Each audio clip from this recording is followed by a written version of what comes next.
From the East Brunswick Jewish Center, I'm Rabbi Jeff Paivo. This week we read in Parshat Shemini about the sudden and unexpected deaths of Aaron's sons, Nadav and Abihu. The reason that the Torah gives for their deaths is that while acting in the capacity of Kohanim in the tabernacle, they offered what it calls alien fire. The sages have suggested many explanations for the nature of that fire over the centuries, some saying that Nadav and Abihu made improper offerings to God, or even that they were drunk while officiating. But this year I find myself thinking not so much about the cause of their deaths, but rather about the response of their father Aaron to them.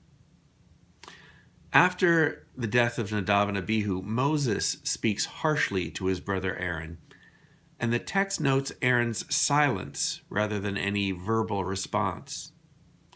It's odd and compelling that the Torah makes mention of someone not speaking, and it prompts us to speculate a bit about Aaron's silence. There's no greater sadness than that which attends the death of a young person, whether it is due to their own actions or illness or accident. Tragedy is really the only appropriate label for such a death. So much is lost when a youth dies. We are brought low not only by the fact of their deaths, but by the future that it represents. We mourn for the dead as well as for the lives that they will not create in the future, for all the good that they and their descendants might have done. It's probably not possible to capture that sense of loss in words, and so from that point of view, silence is the only appropriate response. But it's not only tragic death that prompts silence.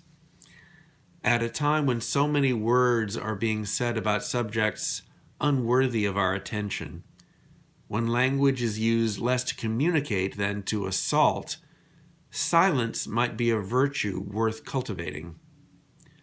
Lowering our volume when we address one another, or even refraining from responding at all, could be one strategy for coping with the sheer volume of unwanted and unneeded voices around us.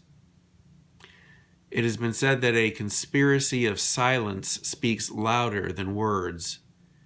Perhaps like Aaron, we too can find the highest truths in silence. From all of us at the East Brunswick Jewish Center, Shabbat Shalom.